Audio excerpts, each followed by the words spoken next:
आप देख रहे हैं प्राइम मुंबई 24 न्यूज़। रफीक भाई, किस तरह रही आपकी मीटिंग हमारे डिप्टी सीएम एकनाथ शिंदे जी के साथ? जिस तरह बिल्डिंग पर कार्रवाई हो रही थी और कुछ ना कुछ बातें सामने आ रही थी, आज आपकी मुलाकात भी हुई है, काफ़ी देर तक आपकी चर्चा हुई उस विषय पर, तो क्या कहा डिप्टी सीएम ने पूरी कार्रवाई को लेकर? देखिए, कैसा है कि ये कार्रवाई को लेकर के और इस पूरे मामले को लेकर के 15 अगस्त से लगातार शिंदे साहब जो है ध्यान बनाए हुए हैं। अब ये जो दोबारा 10 तारीख से कार्रवाई का दौर शुरू हुआ, तो जैसे कि आपको पता है 11 तारीख को भोलेनाथ नगर की कार्रवाई, इतना बड़ा प्रोटेस्ट, और उसी रात को फिर उप मुख्यमंत्री शिंदे साहब से हमारी मुलाकात और उन्होंने फिर जो है हमारी मदद की उस वक्त। तो आज भी हमारी काफ़ी सिलसिलेवार उनसे बातचीत हुई हाईकोर्ट की कार्रवाई को लेकर, सुप्रीम कोर्ट के मामले को लेकर। सुप्रीम कोर्ट का मामला भी काफ़ी दूर है, तो उस पर इतनी बात करके कोई मतलब नहीं है। लेकिन आज शिंदे साहब ने एक अहम जानकारी हम लोगों को दी कि अपने ठाणे म्यूनिसिपल कॉरपोरेशन के क्लस्टर के जो इंचार्ज अधिकारी हैं, उसके चीफ ऑफिसर है संजय देशमुख साहब, उनको उन्होंने राज्य सरकार के जो अटॉर्नी जनरल है आशुतोष कुंभकोणी, उनके पास भेजा। क्लस्टर क्या होता है ये संजय देशमुख साहब कुंभकोणी साहब को बताएंगे, उसकी सारी लीगैलिटीज़, उसका सारा प्रोसेस, उसके सारे टेक्निकल प्रोसेस, ये सब कुछ जो है डिस्कस होगा और फिर एक एफिडेविट हाईकोर्ट में ही दिया जाएगा। अगर उस हाईकोर्ट में एफिडेविट देने पर उसमें अगर राहत नहीं मिलती है हाईकोर्ट की तरफ से, तो फिर सुप्रीम कोर्ट मूव किया जाएगा। ये बात आज शिंदे साहब ने बताई। अब इसमें एक अहम बात आपको बता दूं कि शिंदे साहब ने अपनी बात आज फिर दोहराई है कि जो ऑक्यूपाइड है वो कोई भी इमारत हो या स्ट्रक्चर हो, उसको हाथ नहीं लगाने दिया जाएगा। किसी भी परिवार को बाहर निकाल करके तोड़ने वाली कार्रवाई नहीं की जाएगी, न करने दी जाएगी। ये एक फिर से उन्होंने मजबूत आश्वासन आज हमको दिया है। और 2-3 टेक्निकल बातें थी जो मैं उनके सामने रखना चाह रहा था, तो वो बातें मैंने उनको बताई। अभी फ़िलहाल उन बातों को मैं ऑन कैमरा नहीं बोल सकता हूँ, कुछ उसके लीगल प्रोसेस के कारण है, वजह है उसकी, इसलिए बोल नहीं सकता हूँ। लेकिन वो बहुत आशादायक, उम्मीद अफजा वो पॉइंट्स हैं और शिंदे साहब के सामने मैंने जब वो पॉइंट्स रखे तो उन्होंने कहा कि ये काम हमें फ़ौरन करना चाहिए। तो उसके लिए उन्होंने कुछ कागजात जो उसके रिलेटेड है वो हमसे मंगाए हैं, तो हम कल वो उनको पहुँचा देंगे। उनके OSD जो है उनको हम वो कागजात पहुँचा देंगे और इंशाल्लाह उससे भी बड़ी राहत मिल सकती है। कौन कौन से दस्तावेज मंगाए एकनाथ शिंदे साहब ने? देखिए, कैसा है कि मैंने अभी कहा वो कुछ लीगल प्रोसेस है जो अभी मैं कैमरे पर नहीं बताना चाहता। सारे लोगों के भले का वो प्रोसेस है। और जैसे कि अब मैं देख रहा हूँ कि कुछ लोग हैं जो क्रेडिट के चक्कर में बहुत भाग रहे हैं यहाँ वहाँ, तो वो मुद्दे तो मुझसे ही सीख रहे हैं, आप इसको मेरे से ही ले रहे हैं और उसी पर वो अलग अलग तरह की चीज़ें कर रहे हैं। ठीक है, कीजिए आप, लेकिन सबके साथ में रहकर करने का जो मज़ा होता है ना, वो अकेले अलग थलग करने में कोई उसका मतलब नहीं होता। बहरहाल आप कीजिए, आपको मेरी शुभेच्छाएँ हैं, शुभकामनाएँ हैं, मेरी तरफ से गुड लक है। और जहाँ भी अगर उसमें सही काम होगा, जायज़ काम होगा, मेरी ज़रूरत होगी तो मैं वहाँ भी आऊँगा। जब जैसे आपने बताया कि लीगल प्रोसीजर किया जाएगा, उस दौरान काफ़ी टाइम लगेगा, उस दौरान जो कार्रवाई रुकेगी या फिर कार्रवाई के लिए जो है मनपा पहुँचेगी? नहीं, देखिए कैसा है, मनपा भी हाईकोर्ट के आदेशों में बनी हुई है। हाईकोर्ट के जो आदेश है उसके हिसाब से असल में देखिए मसला कैसा है, इसमें हमको अब जो तकलीफें हो रही ना, वो हाईकोर्ट नहीं तकलीफ दे रहा है, उसके आदेश नहीं तकलीफ दे रहे। हमको तकलीफ कौन दे रहा है? Inquiry commission.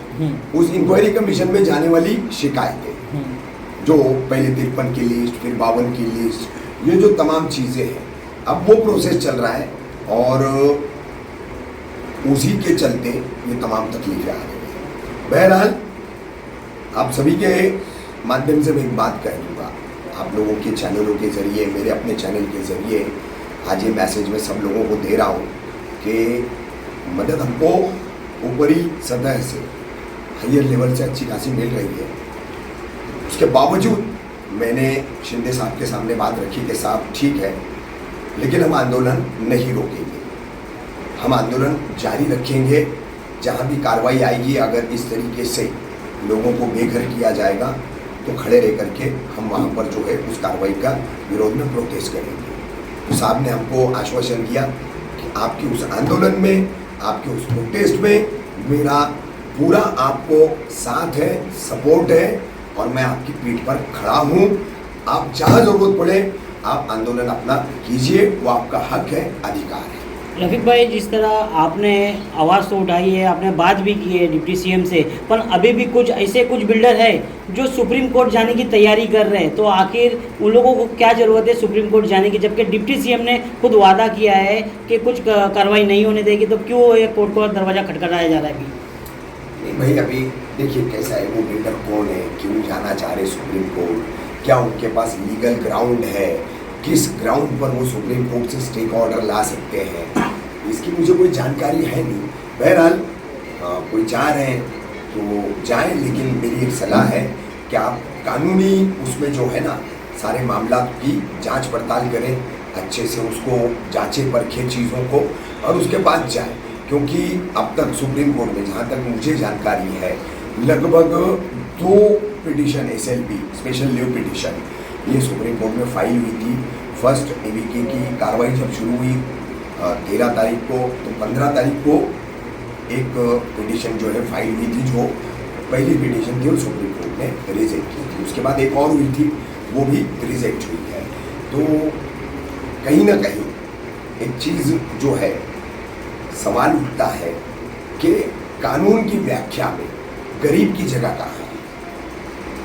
लीगल डेफिनेशंस जो होते हैं उन डेफिनेशंस में where is the poor man, where is the poor families, ये सवाल उठता है। तो कानून अगर गरीबों को न्याय न दे सके, अदालतें अगर गरीबों को न्याय न दे सके, तो फिर वो कानून की समीक्षा करना, उसका एनालाइज करना बहुत ज़रूरी हो जाता है, जिसके चलते गरीब को न्याय नहीं मिले। इसीलिए मैंने कहा कि कानून की व्याख्या गरीब के लिए नहीं है, कानून की व्याख्या में गरीब कहाँ है, ये मेरा अहम मुद्दा है। और जिस तरह क्लस्टर की बातें हो रही है, क्लस्टर को कितना वक्त जाएगा इसको प्रोसीजर में लाने के लिए, तो लोगों में तो भय तो बना हुआ अपने घरों को लेकर। तो क्लस्टर की जो बातें हुई है आज आपसे, और कुछ पर्सनल भी आपको कुछ बुला के कुछ बातें हुई है, कुछ मिनटों की कुछ पर्सनल आपकी बातें हुई है? मुझे साहब अपने एंटी चेम्बर में ले गए थे, वहाँ पर उनकी मेरी कुछ बातें हुई है। अब वो बातें जो है ना वो साहब की और मेरे बीच की है, तो उस पर मैं यहाँ पर कुछ बोलना ठीक नहीं समझूंगा। क्लस्टर का मामला, तो क्लस्टर के लिए ही साहब ने संजय देशमुख साहब को, जो चीफ ऑफिसर है क्लस्टर डेवलपमेंट के उस विभाग के, तो उनको आज उन्होंने अटॉर्नी जनरल के पास भेजा, उन दोनों की मीटिंग हुई है। उन्होंने उसके क्लस्टर डेवलपमेंट में इस पूरे इलाके को कैसे शामिल किया जाएगा, किस तरीके से क्लस्टर डेवलपमेंट किया जाता है, उसके नॉर्म्स क्या है, उसके नियम क्या है, उसकी कसौटी में खरा उतरने के लिए क्या ज़रूरी है, ये तमाम चीज़ें जो है अपनी जगह है। लेकिन उप मुख्यमंत्री एकनाथ शिंदे साहब के कहने के मुताबिक सरकार बड़ा फैसला लेगी और हाई कोर्ट में जो है शिंदे साहब का ही मंत्रालय है, अर्बन डेवलपमेंट मिनिस्ट्री, तो वहाँ से उनके कहने के मुताबिक कुंभकोणी साहब इस मामले को समझ लेंगे क्लस्टर को, तो उसके बाद वो हाई कोर्ट में एफिडेविट पेश करेंगे। तो उस एफिडेविट को अगर हाई कोर्ट एक्सेप्ट कर लेता है लीगल पॉइंट पर, लॉ पॉइंट पर, और वक्त और हालात की ज़रूरत, गरीबों की ज़रूरत को देख करके, तो मान लीजिए कि सुप्रीम कोर्ट जाने की ज़रूरत नहीं आएगी, नौबत नहीं आएगी। तो इस मामले में अब शिंदे साहब जो है वो पूरी तरह से सक्रिय है। देखिए, अवैध निर्माण का कोई भी सपोर्ट नहीं कर सकता, कोई भी उसका समर्थन नहीं कर सकता। आज हमने लड़ाई भी जो लड़ी तो वो सिर्फ गरीबों के लिए लड़ी, गरीबों के छत बचाने के लिए लड़ी। ये तमाम जितने भी लोग हैं ये भी साथी हमारे कई है जो वहाँ पर उप मुख्यमंत्री शिंदे साहब के बंगले पर मौजूद थे। तो क्लस्टर का जो मामला है वो हाई कोर्ट में एफिडेविट आप जाने दें, जल्द से जल्द मैं इंशाल्लाह उप मुख्यमंत्री साहब के पास जो है फॉलो उसका करता रहूँगा और जल्द से जल्द वो हाई कोर्ट में पहुँचाने की कोशिश करूँगा, क्योंकि अभी हमको डेट भी नहीं पता चली है कि 8 सितंबर के बाद हमारे मैटर की डेट क्या पड़ी है। तो वो डेट देख करके ही उसका सारा प्लानिंग करना पड़ेगा, या फिर रेसिपी में जाना होगा, मेंशनिंग में जाना होगा, या फिर किसी तरह से उस मैटर को जो है एफिडेविट जो देने वाले हैं क्लस्टर को लेकर के उसको लेकर के कितने जल्दी अपन ला सकते हैं वो देखना पड़ेगा। तो इसमें थोड़ा सा टाइम तो लगेगा और ये टाइम जो है वो हफ्ते 15 दिन का भी हो सकता है, 8-10 दिन का भी हो सकता है। तो उस दौरान अगर कार्रवाई आती है ऑक्यूपाई को तोड़ने के लिए, परिवारों को बेघर करने के लिए, काले गोदाम वालों को भी बेरोजगार करने के लिए, मैं फिर रिपीट कर रहा हूँ, काले गोदाम इनको अगर बेरोजगार कर ले, क्योंकि वो भी पुराने 15-15 साल, 20-20 साल, 12 साल, 10 साल, 7-8 साल इतने पुराने गोदाम हैं, सबको टैक्सेस लग चुके हैं, बिजली के मीटर मिल चुके हैं, पानी के कनेक्शन मिले हुए हैं, बिल्डिंग और फ्लैटों के अलावा इन गोदामों में भी। तो जब आपने टैक्स लगा दिया, जब आपने पानी का कनेक्शन दे दिया, तो आपने कैसे उससे टैक्स ले लिया, पानी का कनेक्शन उसको दे दिया, उसका बिल ले लिया, आप लोगों की जिम्मेदारी भी आयद होती है मनपा प्रशासन की। तो इसमें जो है अब ये बचे हुए दिन है हमारे पास, 10 दिन आगे का पकड़ के चलिए, कम से कम ज़्यादा से ज़्यादा 2 हफ्ता। तो ये 2 हफ्ते के लिए बिल्कुल सभी हमारे घर बचाओ आंदोलन के जितने ग्रुप्स हैं, वादी फारा हमारा एक ग्रुप है, सहारा कंपाउंड वालों का, खान कंपाउंड टेनेंट एसोसिएशन एक ग्रुप था, उसको शील खान कंपाउंड टेनेंट एसोसिएशन किया गया है। तो ऐसे सारे ग्रुप में सभी लोगों को अलर्ट रहना है। आपको मैसेज आएगा, मैसेज आने के बाद आपको फौरन लोकेशन पर पहुंचना है। रफीक भाई, कल से आपको मैं अभी एक बात और बता दूं, कल से जो नेशनल मीडिया पर आपके नाम की और मुसलमानों के नाम की जो बदनामी की जा रही है, तो ऐसे नेशनल मीडिया के बारे में आपने कोई शिंदे साहब से बात की कि जो लोगों को बदनाम करने का, खास करके मुमरा को टारगेट बनाकर जो बुरके बस बुलडोजर की जंग बताई जा रही है, तो उन लोगों के बारे में कुछ आपकी चर्चा हुई है सर? नहीं हो पाई, उतना वक्त नहीं था क्या ये सारी बातें करने के लिए, और वक्त दरकार था, लेकिन साहब को भी कहीं निकलना था और उनकी तबीयत भी जो है बहुत ज़्यादा ठीक नहीं हुई थी, बहुत सफ़र करके वो लौटे हुए थे, तो ये सब बातें करने का वक्त नहीं मिल पाया। और इन सब का हमको टेंशन नहीं लेना है, क्योंकि आप लोगों ने खुद ने बताया कि ये कौन से चैनल्स हैं, इनकी छाप क्या है, कोई छी है, कोई थू है। तो ऐसे छी और थू को जो है हम क्यों इतना सीरियसली लें? लोगों को तो पता है, हमारे साथ में खड़े रहने वाले हिंदू भाइयों को तो पता है, हमारी हिंदू माँ बहनों को तो पता है, क्योंकि वहाँ पर उनके भी मकानात इस कार्रवाई के जद में हैं। तो उनको नैरेटिव सेट करना है बुरका वर्सेस बुलडोज़र या टूट पड़ी गैंग, ये वो जो भी है तो वो करेंगे। और मैं तो देखिए, भोलेनाथ नगर में वो इंडिया टीवी वालों ने मेरा इंटरव्यू लिया था, मैंने कहा था आपके रजत शर्मा नहीं दिखाएंगे, नहीं दिखाया उन्होंने। उसी तरह से कल मैंने छी न्यूज़ वाले को बोला कि भाई तुम्हारा भी चैनल हमको दिखाएगा नहीं, हमारी बात लोगों तक पहुँचाएगा नहीं, उसने भी नहीं दिखाया। ठीक है, वो टाइम्स नाउ वाले थे कोई, वो उनको भी हमने कहा, वो तो स्टडी ही नहीं करके आए थे, हाईकोर्ट का ऑर्डर है, हाईकोर्ट का ऑर्डर है, हाईकोर्ट का ऑर्डर है। अरे कहाँ का ऑर्डर है, किसके लिए ऑर्डर है, कैसा ऑर्डर है, कुछ स्टडी तो करो, पत्रकार हो, बस बुक पकड़ लियो और एक विशिष्ट विचारधारा के तहत चलना है और एक समुदाय विशेष को सिर्फ निशाना बना करके खबरें बनाना है।